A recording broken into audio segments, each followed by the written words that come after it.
Malam itu Momo kembali kerasukan di hadapan 3 kakaknya. Mata gadis itu memutih dengan suara terdengar parau. Momo mulai menyalahkan sang kakak yang meninggalkan dirinya sendirian di rumah warisan orang tua. Nindi terlihat ketakutan sementara Jojo dan Angga pasang badan untuk berlindung dari amukan. Momo masih terus mengerang menyalahkan semua orang. Jojo langsung menyebut nama Sophie yang merupakan adik kelima yang telah tiada. Angga menyentuh tangan Momo untuk menghentikan kejadian supranatural itu. Dan film pun dimulai. Lagi-lagi Jojo dikejar oleh debt collector yang hendak menagih hutang. Sudah sekian tahun pria itu hidup di ambang hutang dan kematian. Pemuda itu kembali memohon agar diberi tambahan waktu untuk melunasi semua hutang. Ia memberikan mobil adiknya pada debt collector itu agar tidak dibunuh saat itu juga. Pada akhirnya, mereka memberi waktu tambahan 1 minggu dengan bunga hutang yang kian membengkak. Di tempat lain, Angga sibuk bekerja sebagai direktur utama di sebuah PT. Malam nanti, Angga harus bertemu dengan klien di Singapura dan harus mempersiapkan presentasi terbaiknya. Pak Ferry masuk ke ruangan dan memberi nasihat pada Angga untuk menikmati masa cuti di esok hari. Apalagi sejak Pak Ferry mendirikan perusahaan, Angga belum 1 kali pun ambil cuti. Ia tahu karakter Angga yang memang gila kerja dan memberi performa terbaik di setiap hari. Sebagai bentuk apresiasi atas kerja keras Angga, Pak Ferry bersedia menggantikan pertemuan dengan klien di Singapura malam nanti. Angga pun menyiapkan dokumen dan berkas lain untuk Pak Ferry agar ia bisa cuti dengan tanpa gangguan.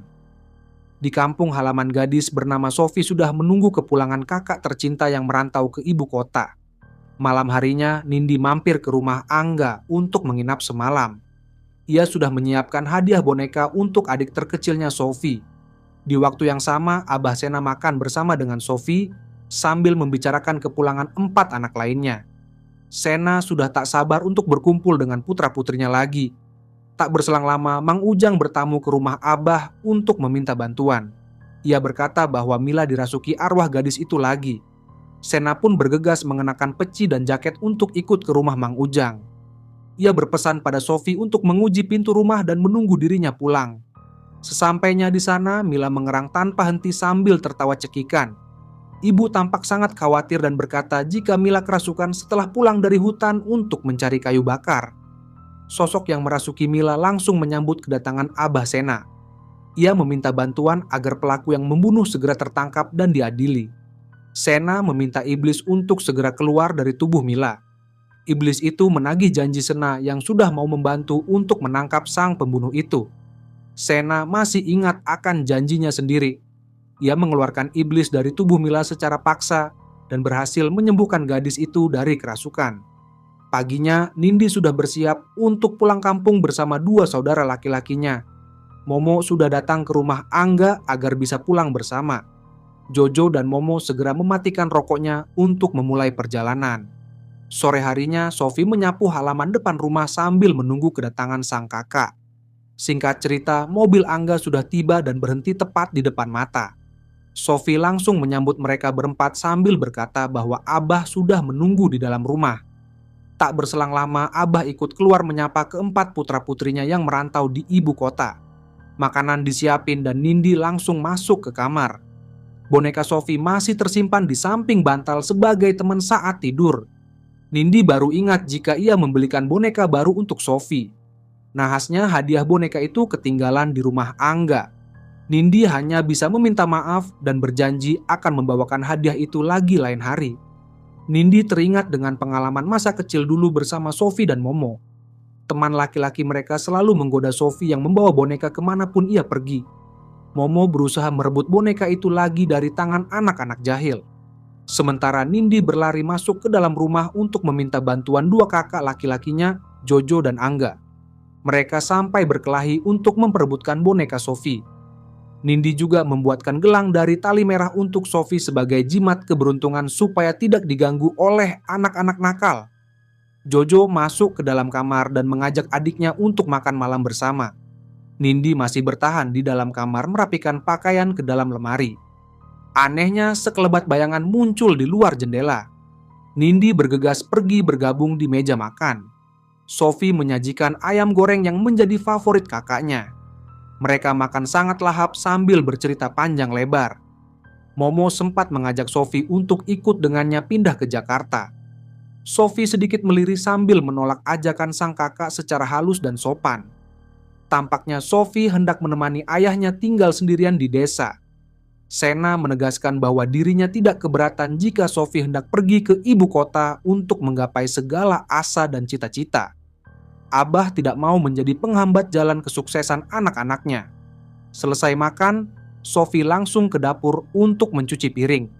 Angga menghampiri adik bungsunya itu sambil menawarkan bantuan. Karena cucian sudah hampir beres, Angga meminta Sophie untuk datang ke kamarnya. Ternyata Angga membelikan ponsel baru untuk Sophie.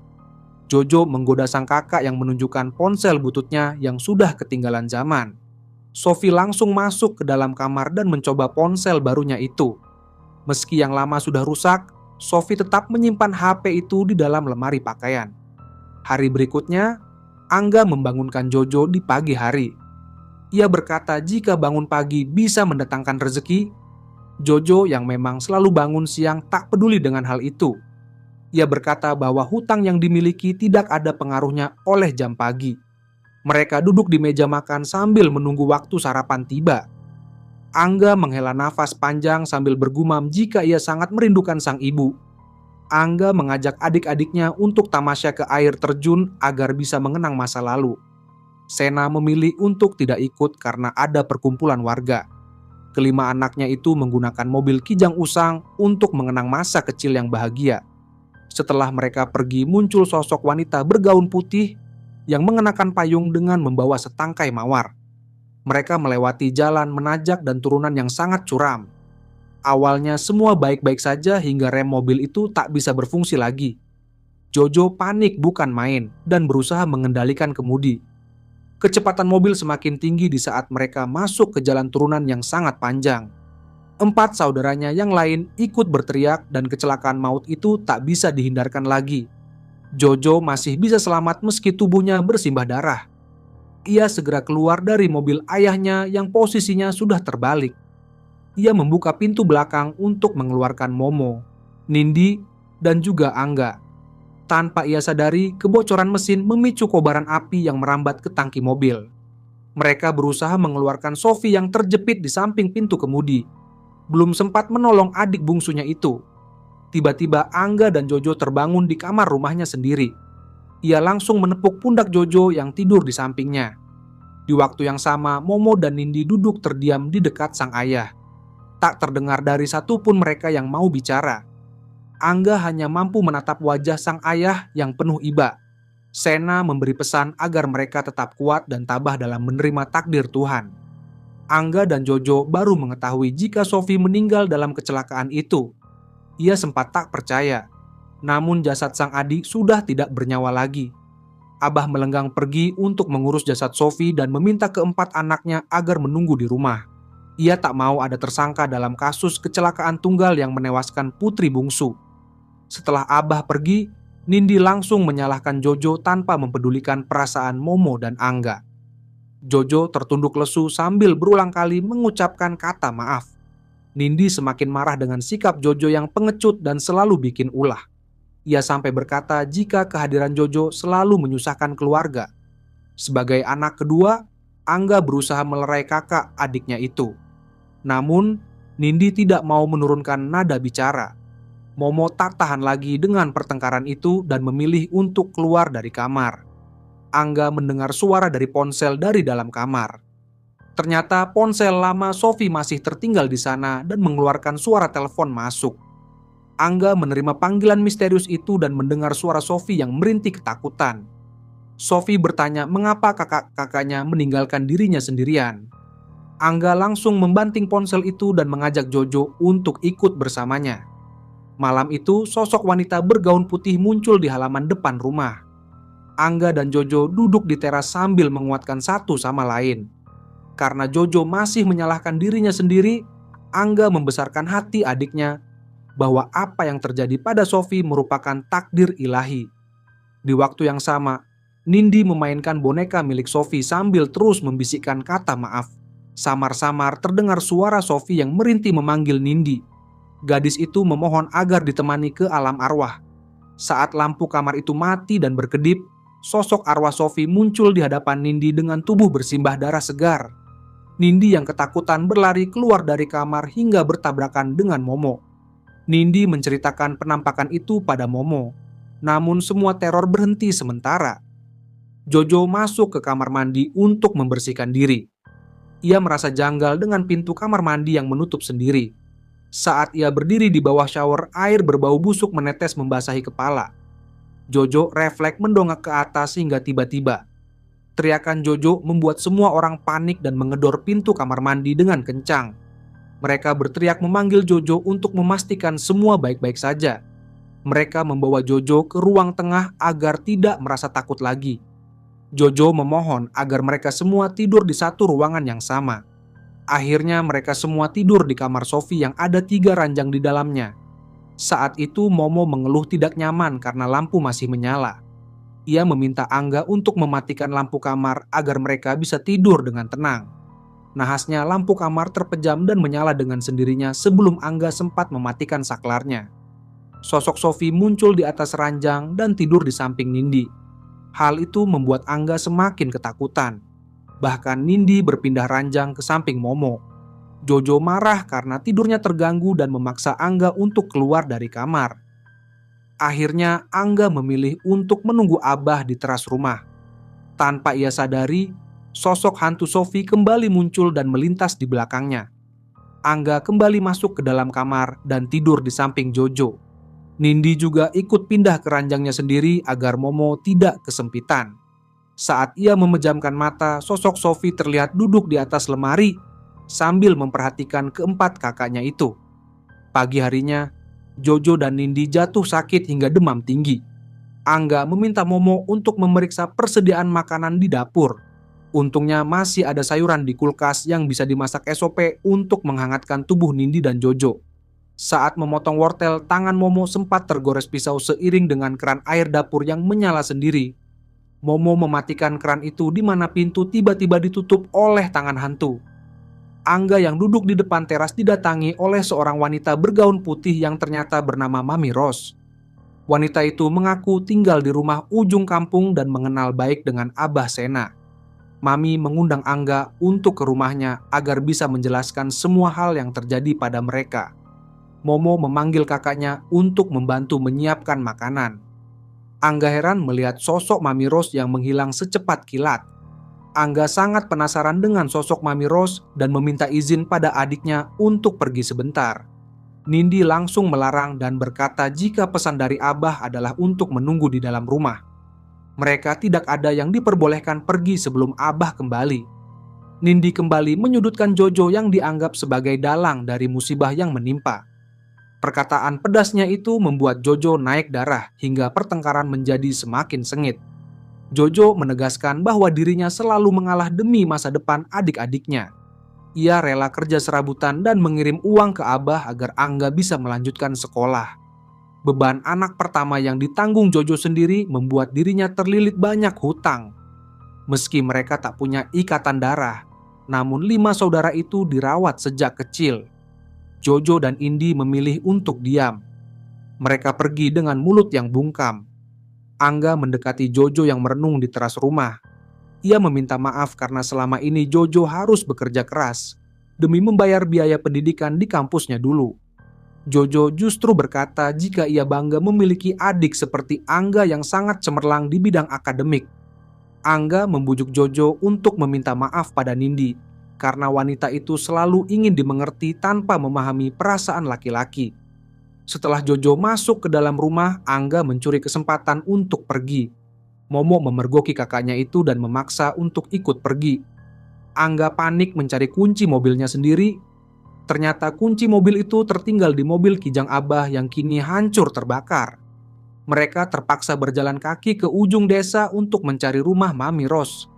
Dengan berbekal senter besi, mereka berdua menyusuri hutan dan melewati jembatan bambu yang sangat gelap. Momo terheran melihat tali merah yang mirip seperti gelang di lengan Sophie. Momo bergegas menyusul Angga yang sudah berjalan jauh di depannya. Sosok Sophie muncul di atas pohon dengan kaki yang bergelantung. Angga terkejut bukan kepalang dan mengarahkan senter ke sosok itu. Sophie melesat kian kemari sambil memohon agar Angga mau menemaninya ke alam arwah. Seketika itu, Angga yang ketakutan lari kencang meninggalkan Momo di belakang. Momo yang kehilangan arah menyalakan api. Di waktu yang sama, Jojo berusaha mendekati Nindi untuk berbaikan. Ia mengucapkan kata maaf dengan setulus hati agar persaudaraan mereka tidak terputus di tengah jalan. Tiba-tiba terdengar suara Nindi yang memanggil Jojo dari belakang. Pria itu terkejut bukan kepalang. Saat menoleh ke belakang, sosok Nindi yang tadi berdiri di depannya langsung menghilang.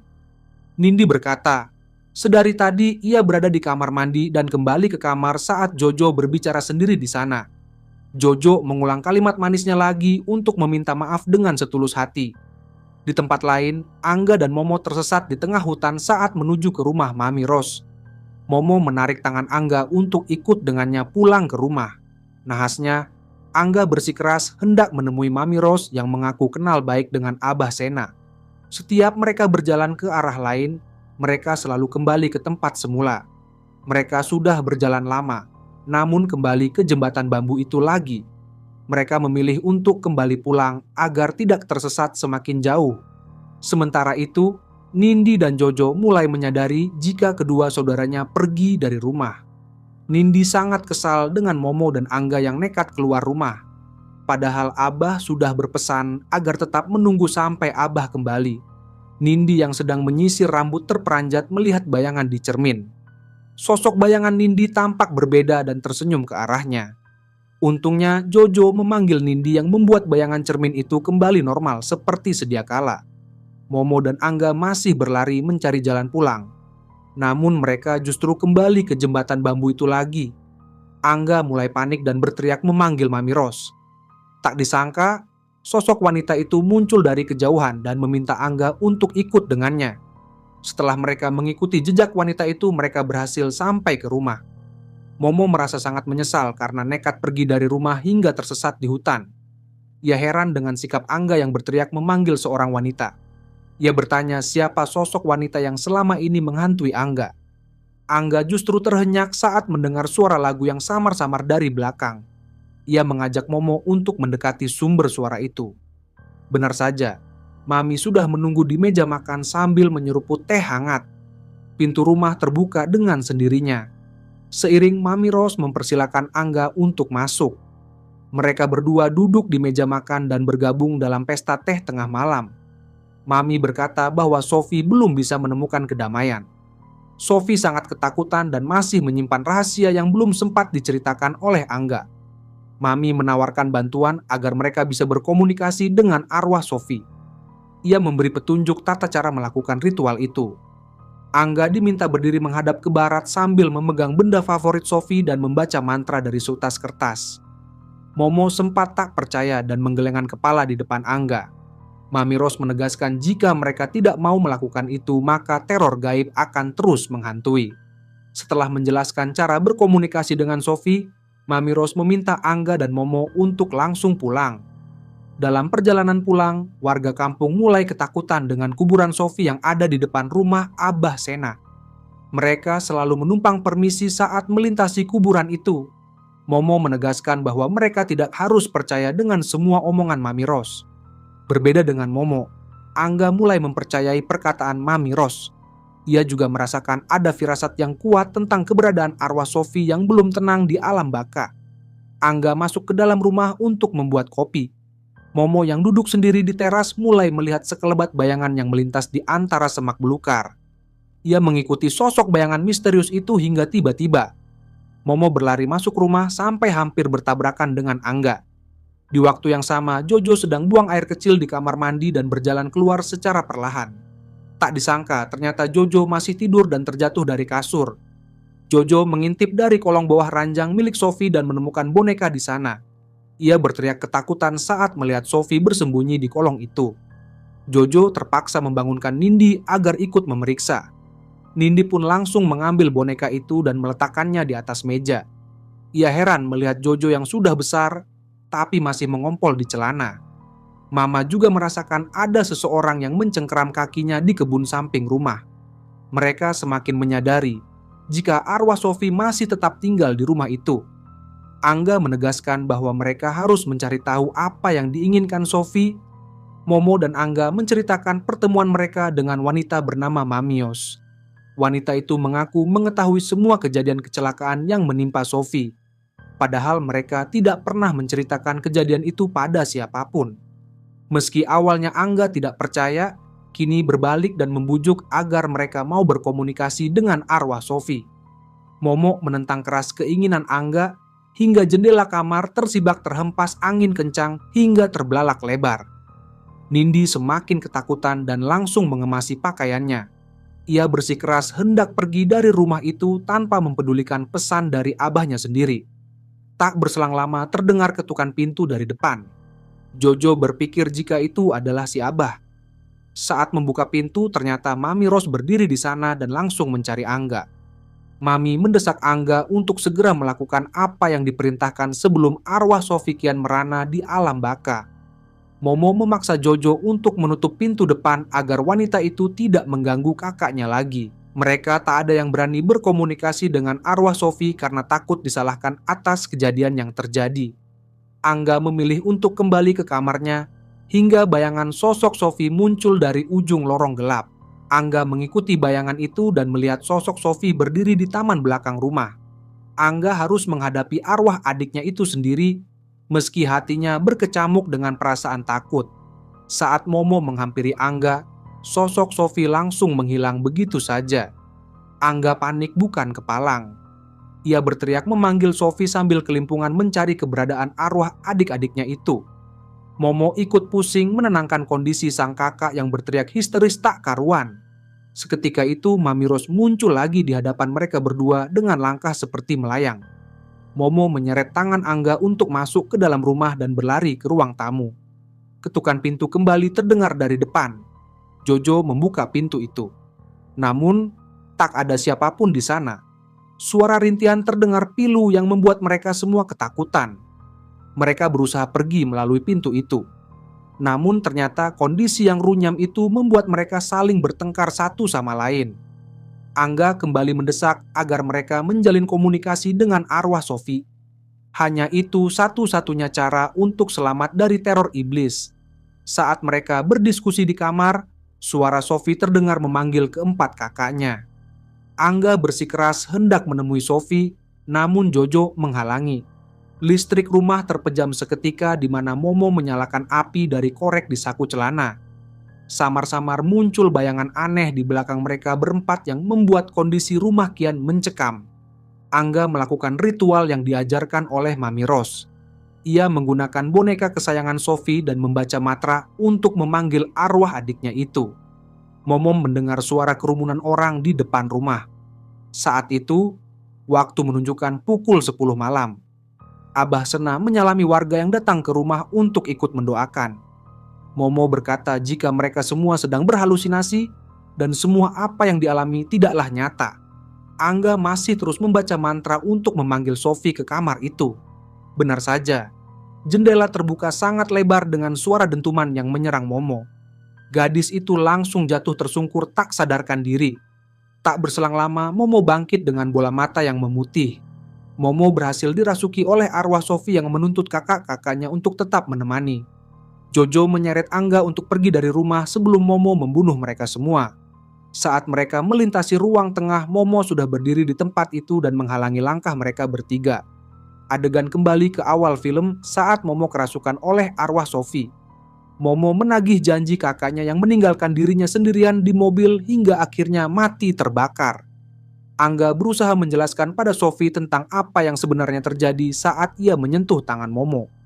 Tiba-tiba waktu berputar mundur 2 hari sebelumnya tepat saat kecelakaan itu terjadi. Ternyata yang bisa selamat dari kecelakaan itu hanyalah Sophie sendirian. Saat mobil itu terbakar bersama keempat kakaknya, Sophie berteriak untuk tidak ditinggal mati. Malam itu juga mereka baru mendapat pertolongan dari tim medis. Sophie menelepon Abah Sena dengan membawa kabar bahwa keempat kakaknya telah tiada. Setelah rumah itu kosong, Abah menemui arwah putra-putrinya untuk menjelaskan semua yang terjadi. Ia meminta mereka untuk pulang dengan tenang dan menerima takdir yang digariskan Tuhan. Sekuat apapun berlari, takdir itu akan tetap datang dengan kehendak Tuhan. Sophie menghampiri sang ayah dengan kaki pincang dan wajah yang terluka. Abah meminta Sophie untuk mengikhlaskan kematian sang kakak agar mereka bisa beristirahat dengan tenang. Sophie hanya bisa menangis begitu arwah kakaknya menghilang bagai debu yang bercahaya. Sophie meminta maaf karena belum bisa menjadi adik yang baik. Ia berjanji akan bertemu kakaknya lagi di akhirat nanti. Setelah kejadian itu, Sophie dan ayah pergi ke curug untuk menenangkan diri. Mami datang menemui Sophie. Ia meminta Sophie untuk mengungkapkan kebenaran kematian pada Abah Sena. Ternyata Mami Rose bukan mati karena bundir, tapi mati karena dibunuh oleh orang lain. Dan film pun berakhir